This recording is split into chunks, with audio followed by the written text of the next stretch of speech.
thousands of French soldiers could potentially be sent to Ukraine after a ceasefire is established. According to the statement made by French President Emmanuel Macron, Turkey is now ready and willing to take on responsibility for the maritime component of the security guarantees that are being provided for Ukraine. And now, for more details and further information, please see our comprehensive report. You're watching the Glavred channel. I'm your host, Evgeny Serov. Like this video and subscribe to the channel. French President Emmanuel Macron reportedly stated that thousands of French soldiers could potentially be sent to Ukraine following a ceasefire agreement. This information was reported by the French newspaper Le Monde. Thousands of French soldiers could potentially be deployed to help maintain peace and stability in Ukraine after a ceasefire is reached, following the signing of a peace agreement.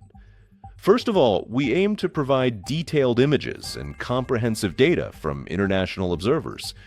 Secondly, we will participate in the important process of rebuilding and restructuring the Ukrainian army. And thirdly, we have demonstrated our readiness and willingness to be deployed as part of these multinational forces. These are not forces that we are committing to participate in combat operations. These are security forces to be deployed after the signing of a peace agreement, he said. It is important to note that President Macron specifically mentioned the potential for the deployment of several thousand military personnel. He also clarified that these are not forces that will be directly involved in any combat operations. According to him, Turkey is fully prepared and willing to take on the important responsibility for the maritime component of the security guarantees that are being established for Ukraine. He further explained in detail that the United States of America will assume a leading and proactive role in carefully monitoring and overseeing the ceasefire process after the official signing of the peace agreement. This is the Paris summit. It changed the fact that for the very first time in history, there was genuine and meaningful cooperation and collaboration between the coalition of the willing, the Ukrainians, and the Americans, all working together towards a common goal. And the Americans have declared their readiness and willingness for this important responsibility. That is what has changed in recent weeks. They will be the ones to lead the monitoring and supervision of the ceasefire, meaning all the work and activities related to determining whether the border is being violated or not. In addition, they will ensure that any violations are properly documented and reported. When asked about the possibility of resuming dialogue with Russian President Vladimir Putin, President Emmanuel Macron replied that in the coming weeks, he would be carefully reorganizing diplomatic contacts and communications. Earlier, Radio Liberty reported that in the event of a ceasefire, the number of international peacekeeping troops that could potentially be deployed in Ukraine could range from 15 to 20,000 people. Some officials say that different numbers for the size of the contingent are currently being discussed and considered in various European capitals. These numbers, which are still under debate, range from 15 to 20,000 personnel.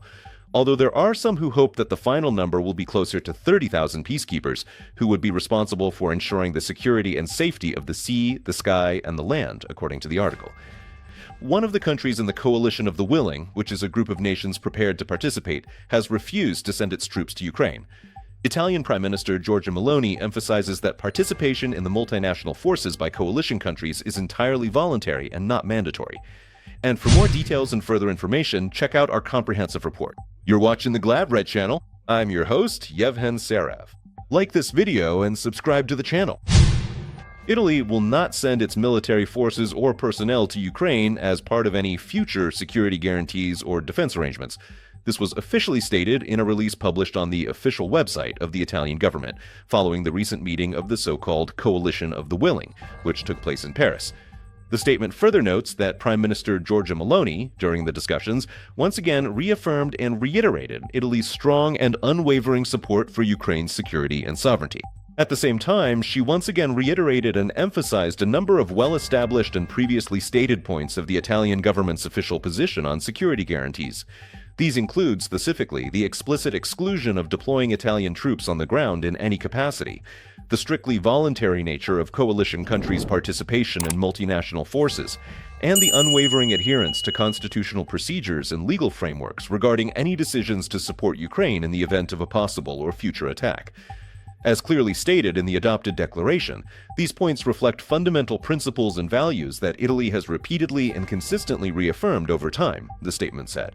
Earlier, it was reported that French President Emmanuel Macron officially announced that after a ceasefire agreement is reached, thousands of French soldiers could potentially be sent to Ukraine in order to help maintain peace and stability in the region.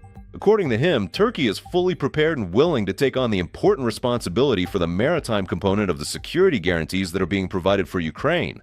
French President Emmanuel Macron also added that the United States of America will take a leading and significant role in carefully monitoring and overseeing the ceasefire process after a comprehensive peace agreement is officially signed between the parties involved. For his part, British Prime Minister Keir Starmer, who recently took office, stated that the United Kingdom and France, working together as close allies, will establish a number of military centers throughout different regions of Ukraine.